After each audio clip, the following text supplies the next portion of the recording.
òwúrọ̀ mi wọ́wọ́ ọ̀sán mi wọ́wọ́ ẹ má gbàgbé àsìkò àtúbọ̀tán òye kúkú lájà ní kọ̀rọ̀ kúkú lájà orí ọlọ́ṣìnà mi yàn jẹ́ láyé ẹnu tálákà kò gbọ́rọ̀ lójú ayé orí mi dákun má jẹ̀yà oúnjẹ mi ẹ̀dá mi ẹ jẹ́ kí tèmi ó dára orí ọwọ́ mi ṣọ̀tá oṣù àtẹ́lẹsẹ̀ ọ̀rọ̀ ń sá fún ìyẹn tẹ́ oníṣẹ́ ènìyàn ń sá kó lè dára àṣírí owó ń kẹ́ni mọ̀ kú òde.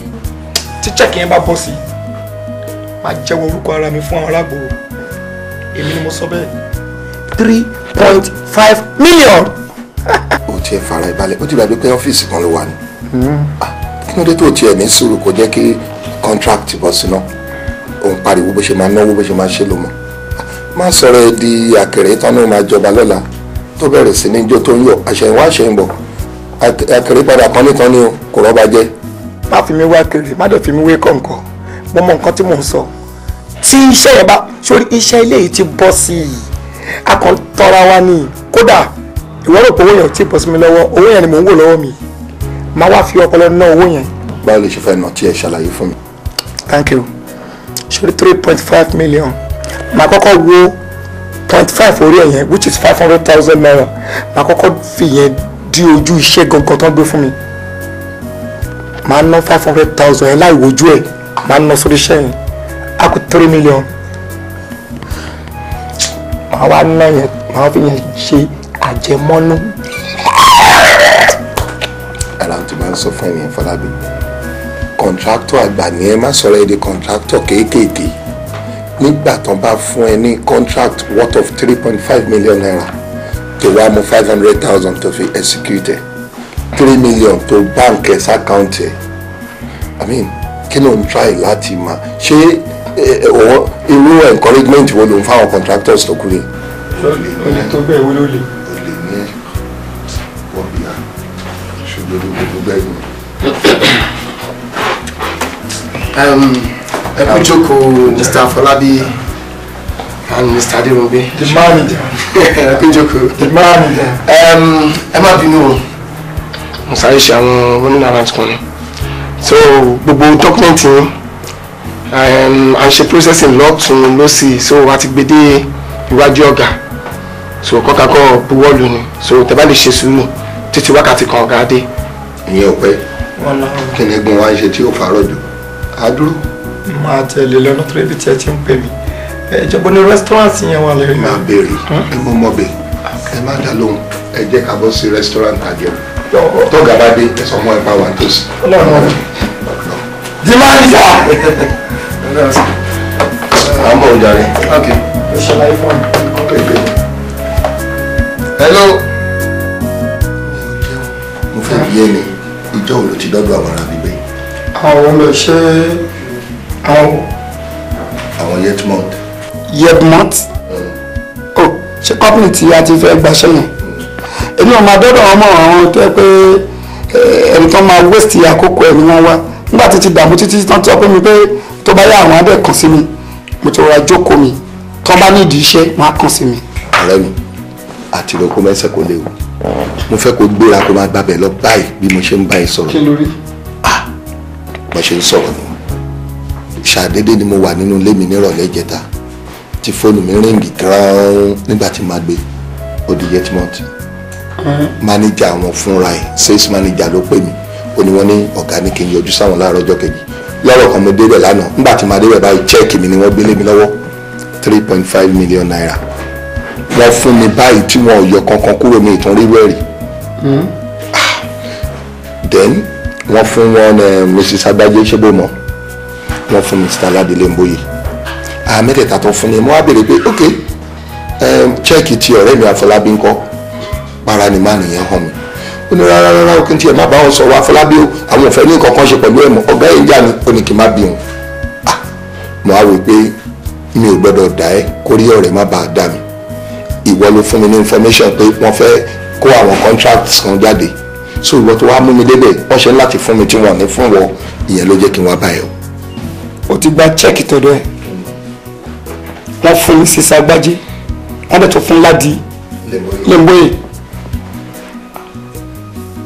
but ó yẹ kó wọ́n ṣe pè mí àbáwọn pípọ̀ yìí wọ́n yá wẹ̀rẹ̀ ni. ṣé ìwọ àti admin manager yẹn ṣé ẹ ní èdè àìyedè. èmi àti admin manager mi ò bá já mo máa ń fẹ́ jẹ́ kí ó mọ̀ pé èmi ní principle tèmi as a good contractor mi lè gbára nù mi lè gbá cheat tó bá fẹ́ fi ìranù lọ mi máa kọ fún ẹ ó tán láti gbà tí ó dẹ̀ ti mọ̀ mí mọ̀ wá ní èmi àti ẹ̀rù kálukú sábà ẹ̀kún sábà já ni. kó máa ṣe wàhálà tí wà àti sales manager yẹn fà níjọ́sí ṣé kí n ṣe òun ló ń bounce back. sales manager mi bá fọ̀rọ̀ lọ títí wọn kàn pariwo lé lórí ẹnìkan á tọ́ mi ó ló ti ṣe èrè rí pé kí n má bàa fa wàhálà ó tán mọ̀lẹ́ ń wòran.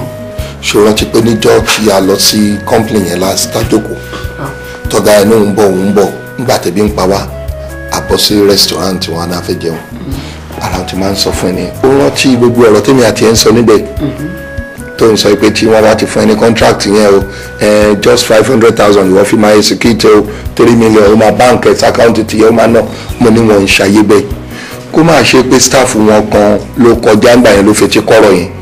a lè ka yẹn kún wọn ìdí ni pé èmi pẹ̀lú ẹnìkan lájọ wà ní tébù kan náà tí à ń jẹun tàdé ń sọ̀rọ̀ ìwọ ni mo dẹ̀ sọ fún kò sẹ́ni tó gbọ́ pé mo ń sọ̀rọ̀. má sọ bẹ́ẹ̀ ògiri létí bóyá ẹnìkan kọjá lọ lára àwọn staff wọn gbà yẹn ló fi ti gbọ́rọ̀ yẹn. ẹ̀mí ò lè lọ bá wọn ṣe àmì ìlú àkáǹtì rẹ̀ no kò possible ó mọ̀ pé any contractor tó bá ti ń gbé gbèsè yẹn tó ń bẹ̀bẹ̀ a máa fi nǹkan tó yẹ kó fi lọ́ máa fi lọ I can't do it. sórí ìkéta yọ lọ́wọ́ ọ̀tún sọ́wọ́ òsì ọwọ́ náà ní kéṣì wà irú ìtàn fún èmi yẹn bóyá kájọ pawọ́pọ̀ kájọ ṣe tàbá secret ẹ̀ tán profit tàbá rí lórí ẹ̀ kàdẹ̀jọ share 50-50 what about that. well torí pé o mọ̀ as a good friend ló ṣe ní kájọ ṣe tọ̀dọ̀ ẹ̀ no problem tó bá jáde mi mo lè sọ pé mo sorry kọ́lọ́múdọ́mú but you àdéjọ́ ṣe but pé kí n lọ bá wọn ní company wọn yẹn èmi ò ní lọ tó bá ṣe jẹ́ pé tí wọ́n fún wọn kí ni àtẹjọ́ manager mo sì lè faramọ́ yẹn mo faramọ́ ṣègùn náà tó tiẹ̀ báwo ló wá ṣe fẹ́ ká ṣe owó ẹ̀ àti pé at the end of the day kí ni percentage tó fẹ́ ká lọ àwọn méjèèjì. mi rò pé tá a bá ná bíi 2.5 sí orí project yẹn a kù 1 million naira 1 million naira yẹn àádẹ́jọ pín 500,000. nígbà tí wọ́n waste owó ni nínú feasibility tèmi ṣe nígbà tó yẹ pé mo believe pé máa gbaṣẹ́ yẹn tẹ́lẹ̀ èèyàn gbọ́dọ̀ ná ju 500,000 naira lọ àwa kù 3 million ṣé 3 million yẹn àjẹmọ́nú ni ọ̀dún náà tó jẹ́ pé àmì èjì la máa ṣe a lè rọjú ká ná 500,000 yẹn náà adẹ́kù 3 million nílẹ̀ èèyàn adẹ́kù bóyá máa ṣe àyẹn lẹ́sọ̀. Fọlábí ṣé feasibility studies tí wọn náà ṣe yẹn bàbá àrọ ló wà ń bẹ. sórí èmi ò ní belong pẹ̀lú àwọn èèyàn tó jẹ́ pé wọ́n á kàn mú nǹkan kan wọ́n á kàn ṣe nǹkan ọ̀rọ̀ kan tó yẹ pé láàrin oṣù 2 sí 3 ìtọ́jú iṣẹ́ tó máa bàjẹ́ à ń fọwọ́ ara wa bàlújẹ́ ni. ṣe jẹ́ ká ṣe ohun tó yẹ kéèyàn ṣe properly tá a bá ṣe you understand no amount of money téèyàn lè ná nígbà tí kì í ṣe pa ọ̀rọ̀ apínpá lórí mi ìgbà èèyàn á gbà mí lọ́jọ́ iwájú yẹn á bí mi fún yàn you don't know. ṣòfẹ́ gbọ́ tèmi èmi ò wá sẹ́kọ̀ọ́ yìí láti wá wòran mo wá jẹun sókè jẹun sí gbogbo ara ni ṣòfẹ́ gbọ́ tèmi owó yẹn tó bá lọ ná 2.5 million sórí iṣẹ́ wasting of money yẹn tèmi nìyẹn kíta ara náà ni mo sọ yẹn. a máa ná 2.5 million naira fún iṣẹ́ yìí torí pé mo fẹ́.